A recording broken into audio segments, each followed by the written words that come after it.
gente, então, vamos começar falando sobre eleições. Quem está aqui com a gente é o promotor de justiça do Ministério Público do Distrito Federal e Territórios, Leandro Lobato, e a gente vai falar sobre eleições. Para começo de conversa, seja bem-vindo. Muito obrigado, Carol. Eu queria saber como que o Ministério Público pode atuar nesse quesito de eleições, nesse período eleitoral e também pós-eleições. Tá. Boa tarde, Carol. Boa tarde, ouvintes da Transamérica. Veja, o Ministério Público ele tem como uma das suas missões constitucionais a defesa do regime democrático. Bem, quando a gente fala em regime democrático, a gente pensa automaticamente em eleições, né? A gente pensa na escolha dos representantes do povo. Coisa séria, né? Importante, fundamental. O Ministério Público atua em várias etapas do processo eleitoral.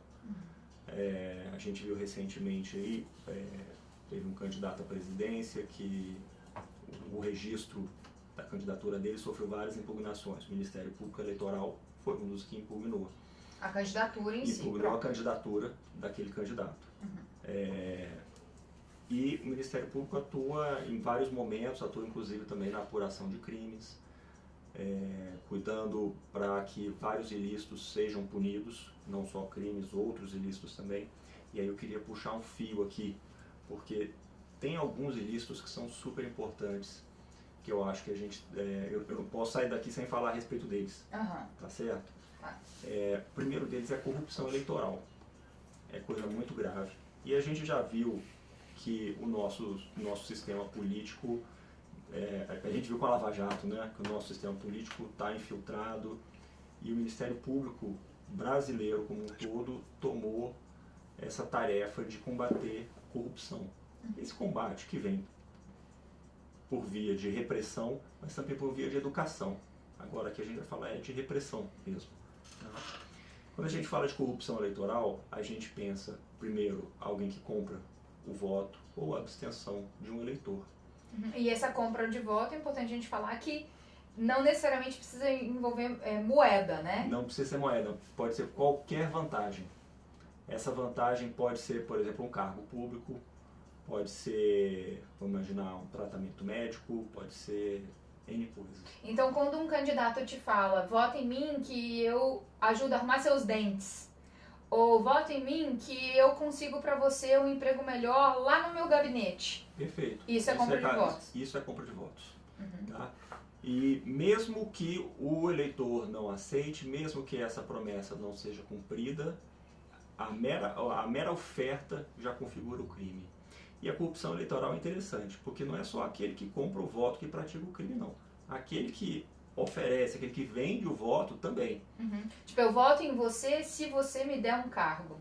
Eu voto em você se você me der um emprego ali no Congresso para trabalhar no seu gabinete. Perfeito. Ou na sua secretaria, ou alguma coisa assim, né? Esse eleitor também está praticando o crime. Tá certo? Isso gera uma grave distorção no nosso sistema, porque acaba que não é eleito aquele que é o melhor, acaba sendo eleito aquele que oferece mais para os eleitores, aquele que tem mais potencial de compra de voto. Isso gera uma distorção enorme no nosso sistema. Mas eu posso só te interromper um pouquinho? Porque eu acho que tem muita gente que pensa assim, puxa, mas eu não tenho que votar em quem vai me ajudar? E aí as pessoas confundem um pouco isso, do que é uma promessa de campanha de projeto de governo, que vai ajudar como um todo a população, e uma promessa que é para aquele indivíduo propriamente dito, né? Certo. As duas situações são diferentes. A promessa de campanha ela acaba que é mais vaga, né? Normalmente ela é direcionada a um público muito grande, ao passo que na corrupção eleitoral essa promessa ela é dirigida ali para o eleitor. E aí você me fala, pois mas ele não tem que votar em alguém que vai trazer uma vantagem para ele? Mas aí a gente tem que ver que esse candidato que está oferecendo algo em troca do voto, ele vai querer recuperar isso lá na frente, né? Ele vai querer, quando já estiver no cargo, se beneficiar desse cargo para oferir vantagens para si mesmo. Então, ele vai, na verdade, gerar um prejuízo enorme, não só para esse eleitor, mas para toda a população. Então, se o eleitor pensa no curto prazo e pensa, eu estou ganhando algo em troca, ele está abrindo mão do longo prazo. Ele está abrindo mão do futuro da nação, do futuro dos filhos dele. E está votando de um jeito egoísta, né? Nosso totalmente voto egoísta. Não é pensando no nosso bem individual ou até da nossa família, nossa casa. E tem que pensar no Estado como um todo, né? Claro. Então, gente, presta atenção. Algum dessas campanhas te oferecerem coisas individuais, tá errado. E você querer coisa individual também tá muito errado. É crime pros dois lados. Os dois lados. E o Ministério Público atua só pro candidato ou atua também pro eleitor que tá agindo errado? O Ministério Público vai defender o regime democrático e vai processar os dois lados. Os dois lados. Porque só assim a gente consegue garantir a legitimidade do voto. Tá? Outro crime que chama a nossa atenção é o da coação eleitoral. Em vez de uma compra de voto, a gente tem uma ameaça para que o eleitor vote ou deixe de votar. Tá? E essa ameaça... Isso acontece muito em ambiente de trabalho, né? Infelizmente. Um chefe que imputa para os seus funcionários: olha, gente, se vocês quiserem continuar trabalhando aqui, eu quero que vocês apoiem o candidato tal. Isso é crime. E a gente recebe notícia, inclusive, de que no serviço público, em vários setores da administração pública, ocorrem essas coações, com ameaças de perda de emprego e sanções das mais variadas. Essa ameaça, ela pode ser tanto uma violência ou uma ameaça mesmo de um mal grave para aquele eleitor, como ele pode ser uma ameaça por meio da autoridade. Olha, com esse poder que eu tenho aqui como autoridade, eu vou fazer esse mal aqui para você. Por exemplo, eu vou, digamos que seja um superior sobre um servidor. Eu não vou autorizar suas férias. Não vou te dar aquela promoção que eu te prometi. Não vou te dar aquela promoção. Ou eu vou fazer aquela fiscalização na sua empresa que eu estava adiando, sabe? E eu vou prejudicar você muitíssimo. A gente ouvia muito coisas assim.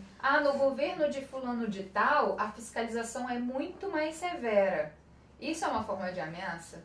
Porque acho que às vezes pode vir de um jeito muito sutil. Olha, fiscalização é importante e ela tem que acontecer. Mas ela tem que acontecer dentro dos termos da lei. Tá? Abusar dessa autoridade para prejudicar alguém, aí a gente tem um crime. Tá certo? A autoridade ela tem que ser, sim, usada e exercida, mas bem exercida, dentro dos limites legais. Tá? Agora eu vou falar de um outro ilícito aqui. Eu vou falar do abuso de poder. Tá? Porque o abuso de poder ele não é um crime exatamente previsto na lei. Ele é uma cláusula assim, bem aberta. Abuso significa um uso errado, um uso disfuncional, sabe? Um uso fora do propósito. Aí a gente tem dois tipos de abuso que são muito importantes na legislação. Tem o abuso do poder econômico e o abuso do poder político.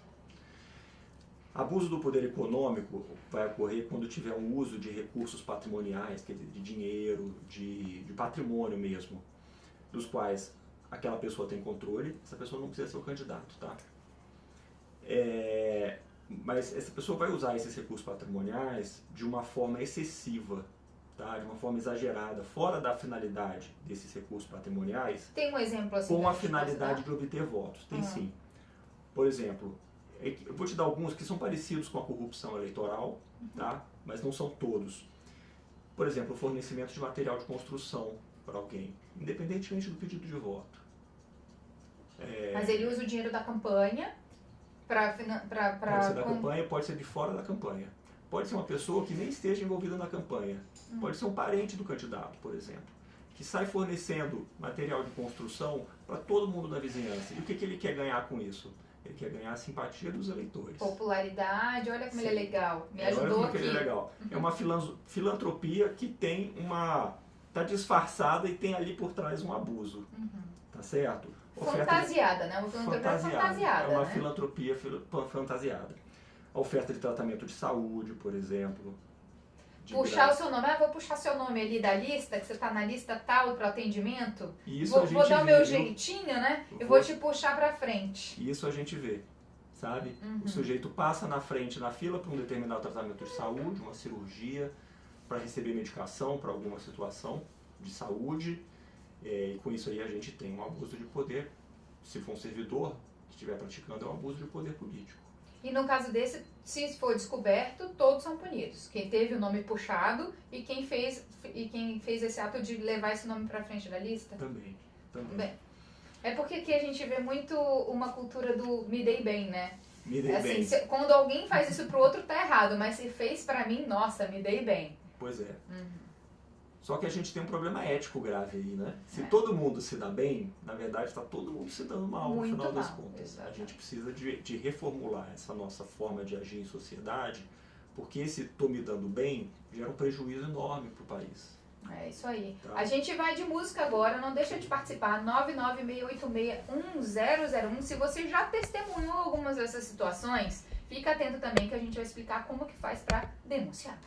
Transamérica Brasília, e estamos de volta e eu vou continuar aqui lendo as participações de vocês, lembrando que todo mundo que participa pelo 996861001 sempre concorre a prêmios. A Thaisa Neves participa por aqui, o Roberto Vale também, Thiago Souza participa também, tá concorrendo a prêmios. Que mais que a gente tem aqui?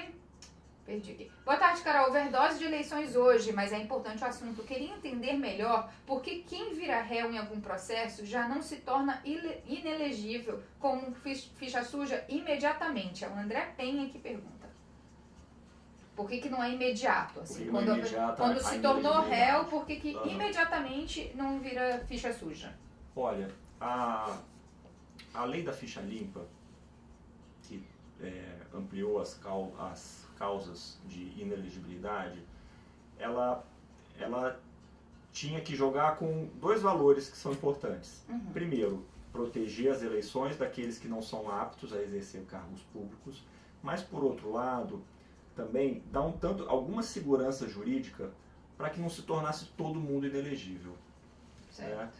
Daí, havia sim a possibilidade de, no primeiro momento, já com a condenação, a primeira condenação, o sujeito ser excluído do processo eleitoral. Mas a gente vê que também tem condenações que são revertidas depois, que a gente podia gerar um certo grau de insegurança jurídica. Então... Qual a diferença entre ser réu e ser investigado?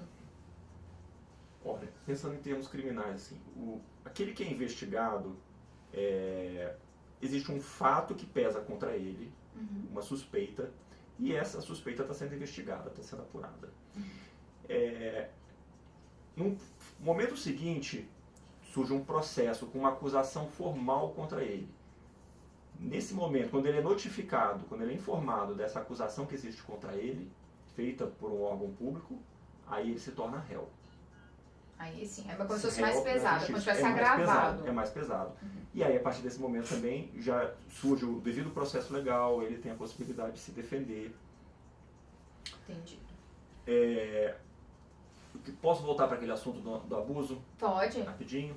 Eu falei do abuso do poder econômico e também tem o abuso do poder político, que gera também muita distorção no nosso sistema eleitoral. Quando a gente pensa em abuso de poder político, a gente pensa em alguém que está ali na administração pública de alguma forma, tem algum grau de poder e está usando esses recursos que ele tem à disposição, esses recursos públicos, de uma forma excessiva e também para distorcer, para obter votos e distorcer o resultado de uma eleição.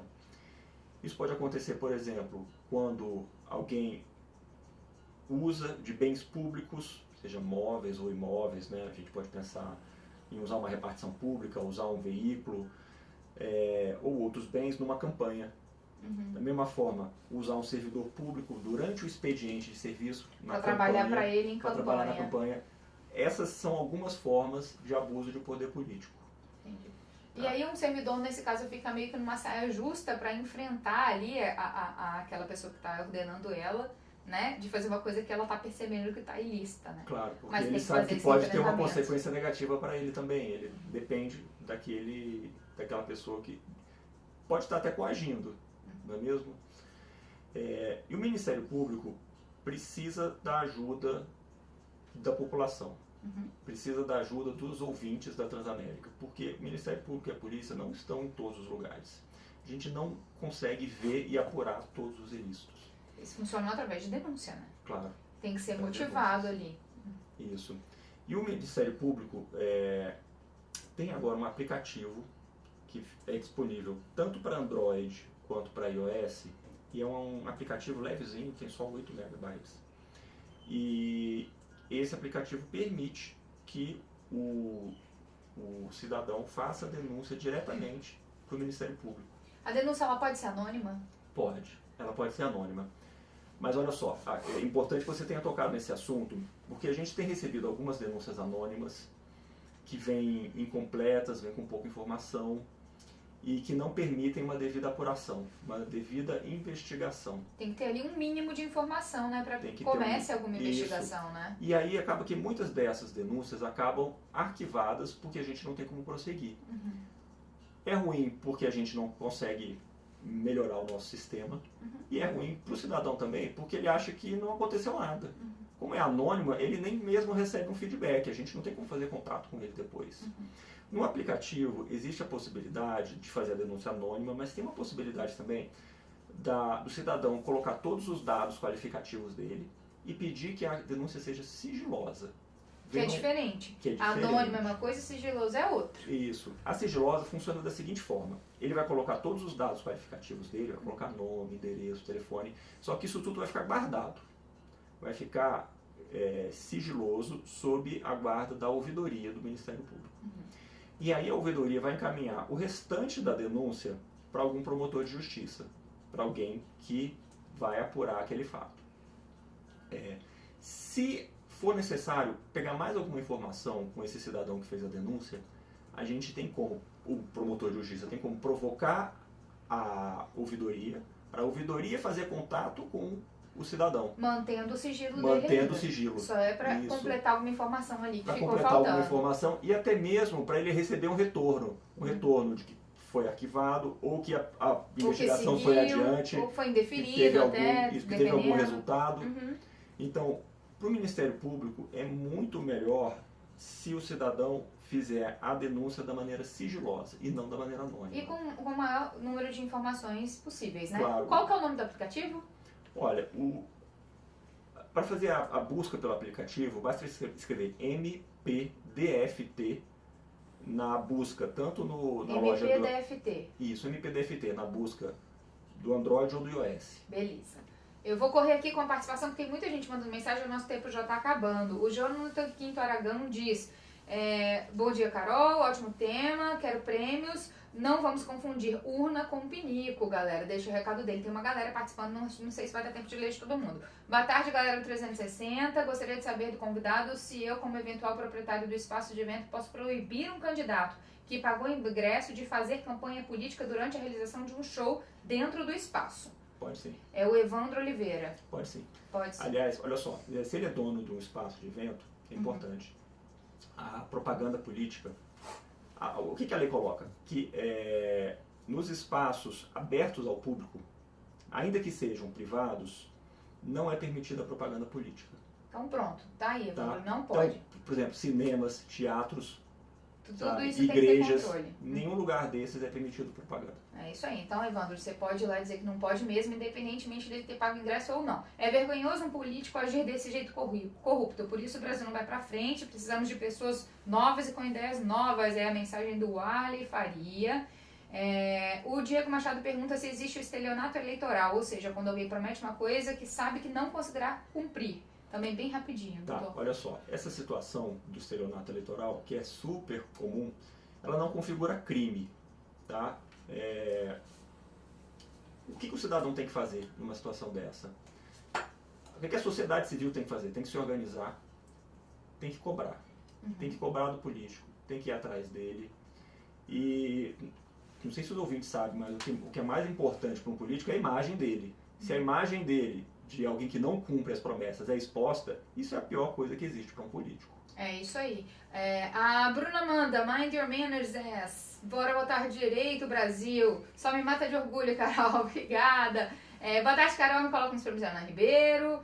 Quando o candidato está esperando a segunda instância de um julgamento, se eleito não deveria ter o benefício do foro privilegiado, já que o processo se originou antes dele ser eleito? Aí a gente entra numa discussão que acho que não vai dar para você explicar em um minutinho. A gente tem que guardar para um outro esse. Boa tarde, todos os políticos prometem. É o Ricardo Campelo que deixa o seu recado. Vamos lá. Fernanda Borges também participa por aqui. Olá. O candidato Fraga abusou do poder político, pois um servidor foi pego panfletando para ele. O servidor foi exonerado. E o que houve com o candidato?